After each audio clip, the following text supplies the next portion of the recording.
In the name of the Father, and of the Son, and of the Holy Spirit. Amen. This gospel lesson, I'm afraid, brings back a somewhat naughty memory. As I went to seminary in 1970 in Berkeley. Okay. To say it was an interesting time to live in Berkeley would be an understatement. But you can imagine the howls of laughter in the seminary chapel when this gospel was read, and they said there was much grass in this place.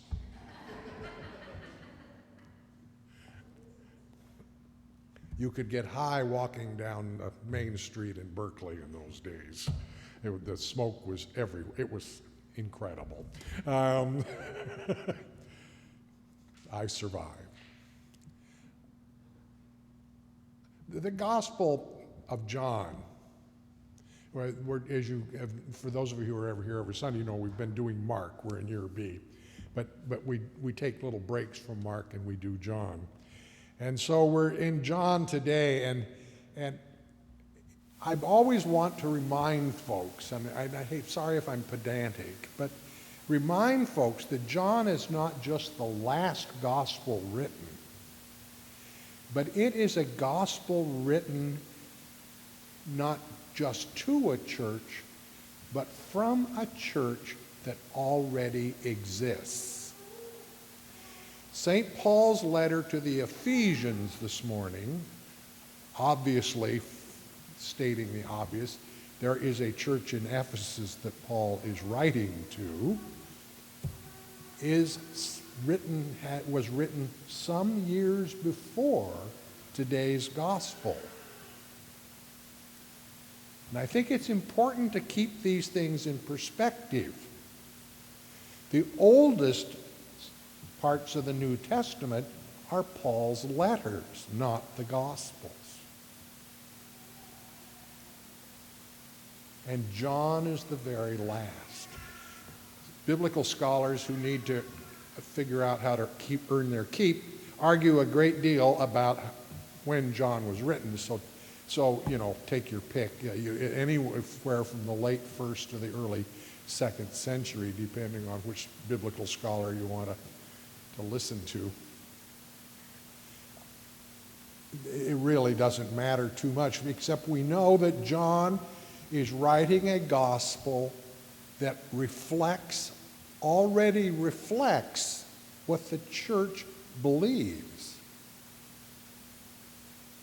We don't know who John was, but we do know from other sources that John is writing not just to a church, but reflecting a church in what it already believes.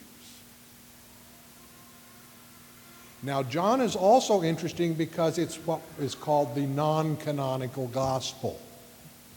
And you probably all already know this. But the reason the other three gospels, Matthew, Mark, and Luke, are called the canonical gospels because they follow basically the same outline of events. John, however, has his own outline of events, and it is at times radically different than the other three Gospels. Interesting questions arise from that. John does not need to tell us about the birth of Jesus. Instead, he begins the gospel with this incredible bit of poetry. In the beginning was the Word, and the Word was with God.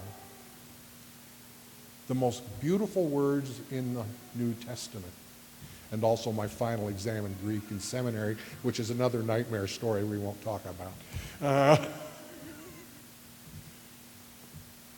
Thank God the course in Greek in seminary was pass-fail. I don't want to think about how narrow that pass was. But John is this magnificent bit of poetry and this incredible amount of theology telling us about not just about Jesus, but about the early church. Now, We have 2 miracles in today's gospel. Now, miracles are a big problem for a lot of folks, okay? You know, yeah, right. You know, somebody walked on water, okay? Now, I've done 6 interims, and every parish profile I've seen for a new rector basically says they want a rector who walks on water. So obviously, the churches still believe in miracles. You know?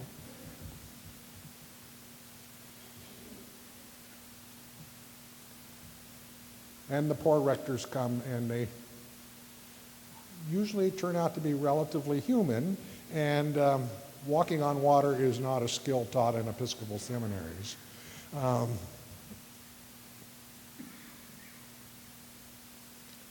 But it causes some folks a great deal of trouble.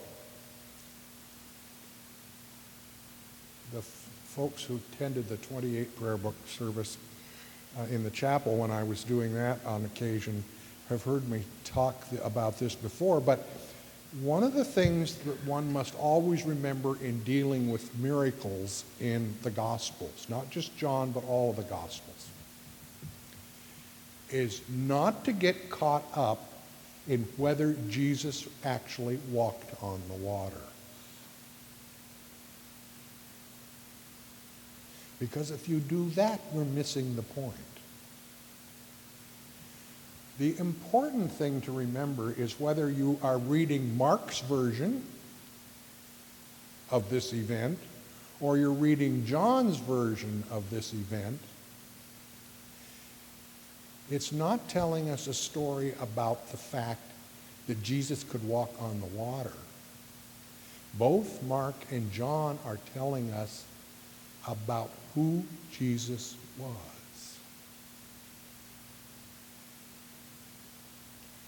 A very subtle difference.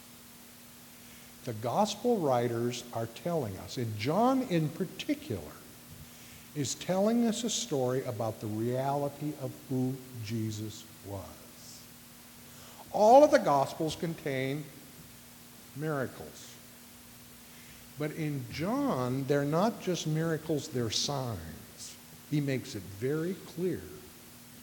These are signs. This is who this person is. Now, in the feeding of probably the 5,000, although we don't get that number in John, but we get the loaves and the fishes. And today, and I mean, I'll give you a perfectly logical explanation for what happened. In those days, nobody in their right mind would go off in the boondocks to hear some itinerant preacher without thinking about how they were going to have lunch. Okay?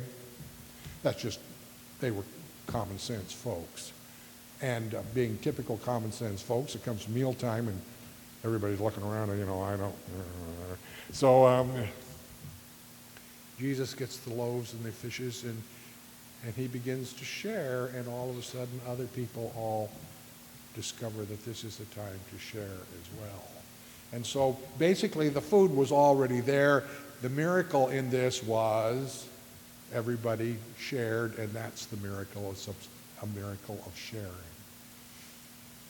It's a good story too.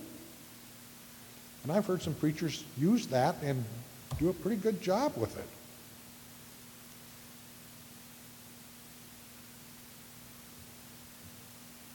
Or,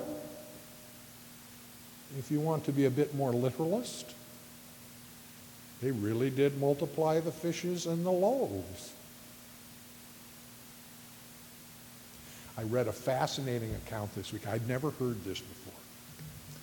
I guess I've been out of touch the last decade in my theological reading. But apparently, some scientists in Israel have discovered that back at about the time of Jesus, there was some weird weather, and that there were some cold fronts that actually froze the Sea of Galilee. And so therefore, this explains Jesus walking on the water. The water was frozen. Okay, well, the trouble with that is Mark tells us that Peter jumps out of the boat and to walk to Jesus, and he immediately sinks. So, therefore, there's a little problem with that story, not to mention we're told that the boat's getting tossed around by the waves and stuff, which is, anybody knows if you got ice, you're not going to get tossed around. Anyway, I had not heard that before till this week. It was absolutely fascinating to me that someone had spent the time to go back and do this, to explain that Jesus may have walked on ice. Folks, if you're that caught up in this, you're missing the point. You're missing the point entirely. The point is, Jesus of Nazareth is this unique human being who comes into the world. As John tells us, the Word became flesh and dwelt among us. He doesn't need to tell us about nativity events. He must have known about, he had to have known about the Gospel of Matthew and Luke, but maybe not, but we think he did. And he totally leaves out the whole nativity accounts. Why did he do that? If he knew about it. Because Matthew and Luke sure thought it was important. It's because he wants to tell us about the Word becoming flesh. This divine event. This person who is the Messiah. That's what John is all about. That's what the accounts in the gospel are all about today. Whether or not it was a sharing event or whether or not Jesus walked on the water, John is telling us about the uniqueness of this Word that has become flesh and has dwelt among us.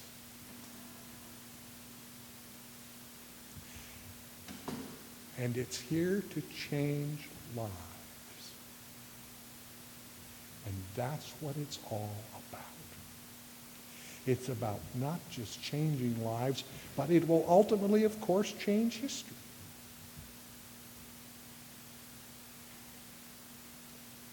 The Word became flesh and it dwelt among us, and it's changed our lives, and it changes your life and my life.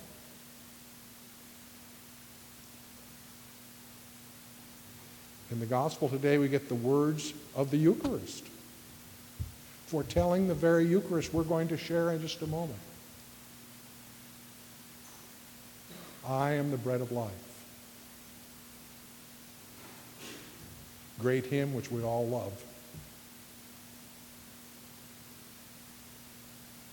And so the Word became flesh and dwelt among us to change our lives and to change history. And now unto God the Father, God the Son, and God the Holy Spirit, who stand most blessed be all might, majesty, dominion, and power, world without end. Amen.